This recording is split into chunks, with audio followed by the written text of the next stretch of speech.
Hello! Vamos passar um dia comigo na produção na padaria. Eu tenho uma micropadaria dentro da minha casa e hoje é dia de produção. Eu sempre tenho dias alternados de produção e de fornada para entrega dos pães, então hoje é segunda-feira, eu vou produzir os pães para assá-los amanhã, que é terça-feira, que é o dia da entrega. E eu tenho bastante pão para produzir, então vou levar vocês comigo e vou conversando com vocês enquanto isso. Meu fermento natural já está aqui, passou a noite toda crescendo e olha só como ele tá, cheio de bolhas, cheio de vida, bem lindão.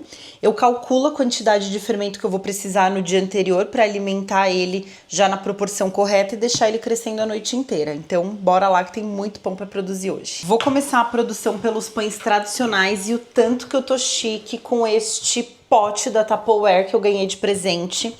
Eu tenho uma amiga que vende Tupperware, então se você quiser o contato, só comenta aqui pra mim. Eu quero Tupperware, que eu te mando o contato dela. Ela é um amor, super de confiança e me deu de presente esse pote gigante que é perfeito para as minhas massas. Então, vamos embora começar com ele. Apesar de fazer pães 2 vezes por semana, eu sempre deixo meu computador aqui, porque aí eu consigo ir conferindo as quantidades para não correr o risco de errar nada, porque erros acontecem, não dá pra gente ficar confiando só na cabeça. Então eu deixo meu computador ali e sempre vou ali checar as quantidades, os pesos, para ficar tudo bem certinho e sempre ter padrão.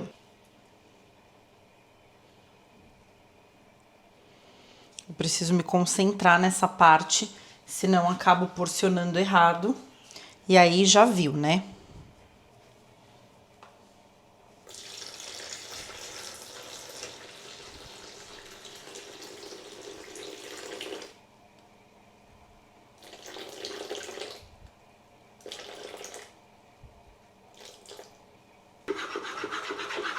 Tenho usado muito por aqui essa farinha Venturelli, puríssima, e eu confesso que eu tô gostando muito, viu?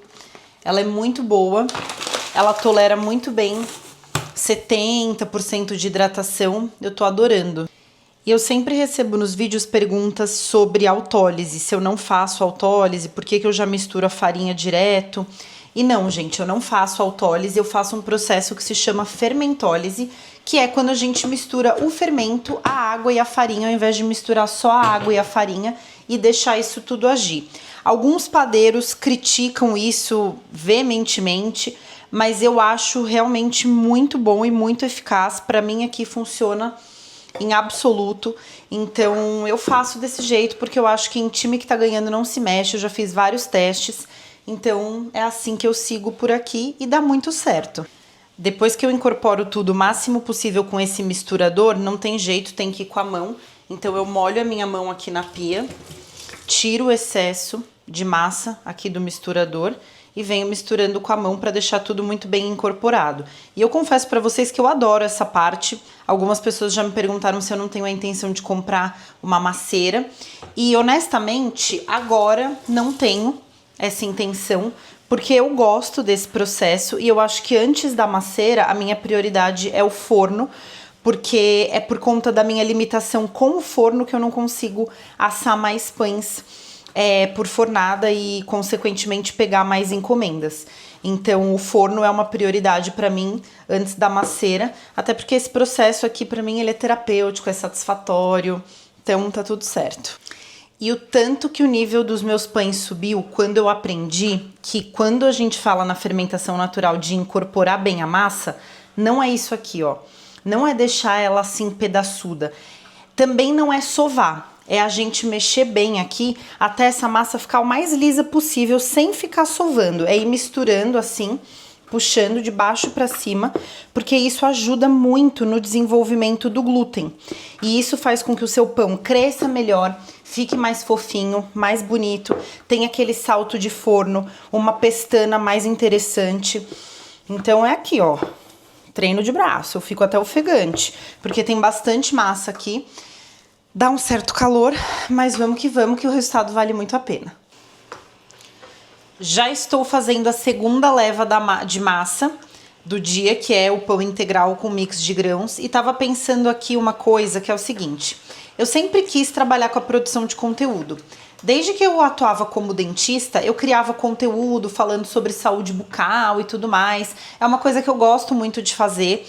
E eu tô com a ideia de trazer vlogs mais reais para vocês, não só dos dias de produção. Por exemplo, agora, no final do mês, eu vou viajar e eu vou trazer várias coisas dos pães. Eu quero comprar umas coisas diferentes e tudo mais.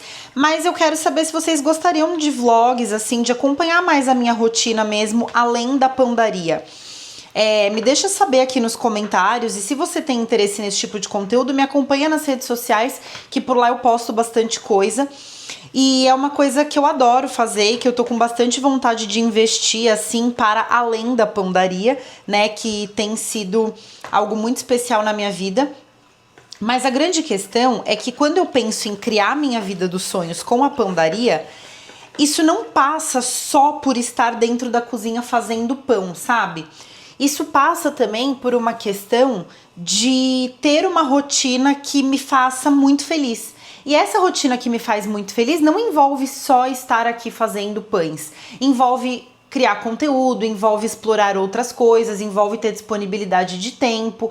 Então são várias coisas que eu gostaria de fazer nesse âmbito da vida dos sonhos, mas eu quero saber se vocês gostariam de acompanhar, que eu vou ficar muito feliz em compartilhar. Então me deixa saber aqui nos comentários. Para a produção do pão integral, obviamente a gente usa a farinha integral.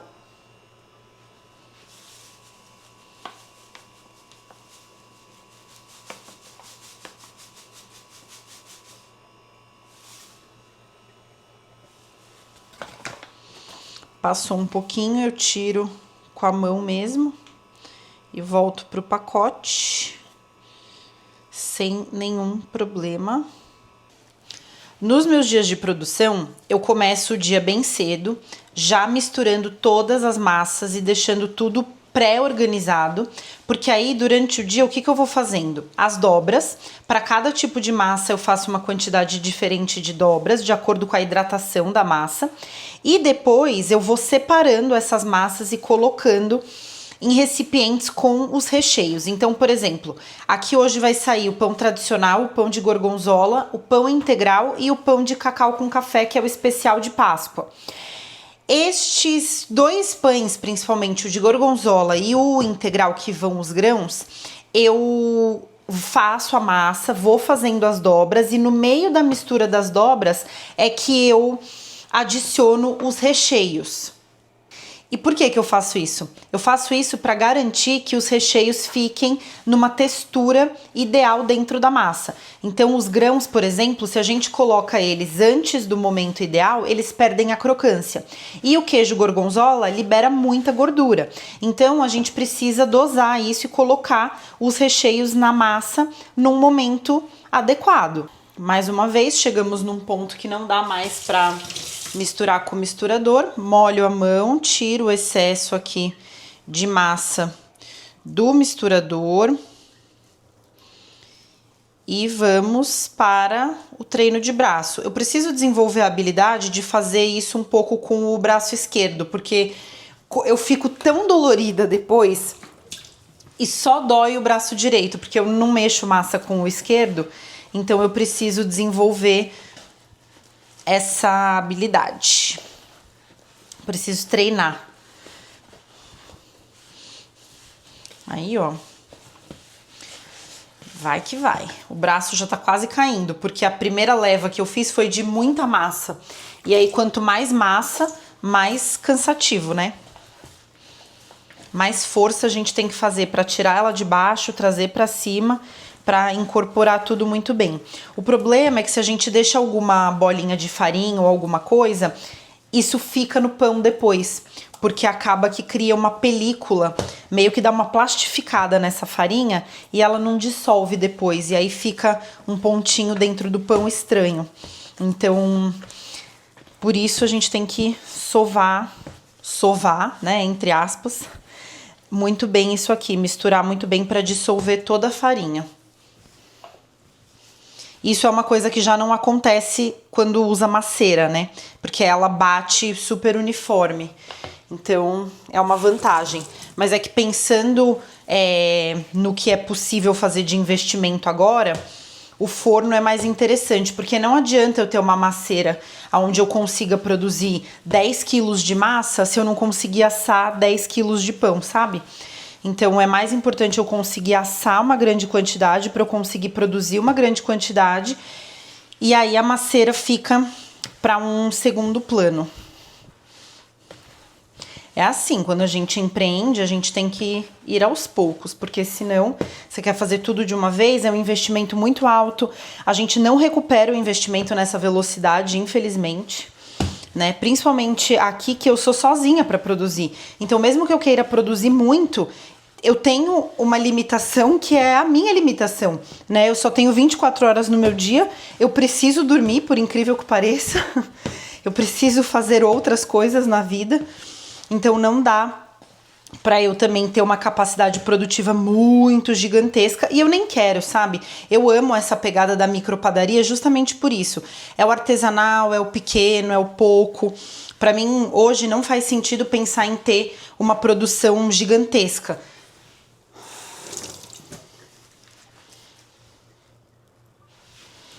Para mim, hoje faz muito mais sentido pensar em ter uma produção menor, realmente pensando numa micropadaria, que é uma produção extremamente artesanal, onde todos os processos passam por mim, então eu tenho certeza que todos eles foram feitos com muito cuidado, com muito respeito pelo tempo das coisas, e isso é muito importante para mim. Então é por isso que eu também não penso em transformar a minha micropadaria dentro da minha casa em uma maxi padaria. Mesmo que fosse numa cozinha industrial e tal, para mim hoje isso não faz muito sentido, porque perderia essa característica de uma produção ultra artesanal, que é algo que eu quero manter por aqui, que é o que também me realiza, né? Então acho que não faz muito sentido fugir disso. Olha o tanto que essa massa tá linda, ó, super bolhuda já. Estamos com 4 horas de fermentação. E ela já tá assim, lindona. Então agora, lavar as mãos e dobrar a última vez. Ela tá bem grudenta na lateral ainda, então isso indica que a fermentação, apesar de maravilhosa, não está finalizada. E tá tudo bem, né? Que em 4 horas é pouco mesmo. Então, é isso. Agora, fiz essas 2 dobras. Vou deixar essa massa descansar por mais 2 ou 3 horas e depois a gente vai modelar os pães.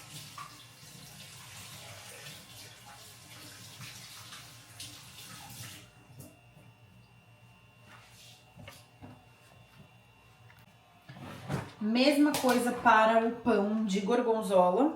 Aqui tem algumas massas de pão de gorgonzola. Ó, acho que dá para ver aqui, ó. Um pouquinho do queijo, ele já foi incorporado na massa, então agora eu vou fazer só o processo normal das dobras para deixar esse queijo ainda mais incorporado. Algumas pessoas me perguntam se eu não faço processo de laminação, e não, eu não faço. Eu prefiro fazer o formato, o processo com as dobras, porque eu acho que o queijo fica bem mais distribuído, e na hora da gente modelar também fica bem melhor. Então eu faço assim, deixo numa bolinha aqui, e aí daqui a pouco a gente vai modelar.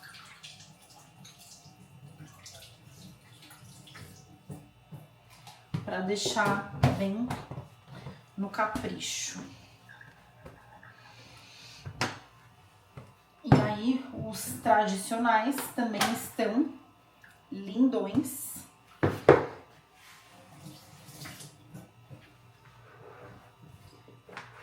Dobro normal descolando da lateral, depois eu dobro no meio e tombo, viro o pote, dobro no meio e tombo mais uma vez. A massa tá super, sabe, parecendo um marshmallow.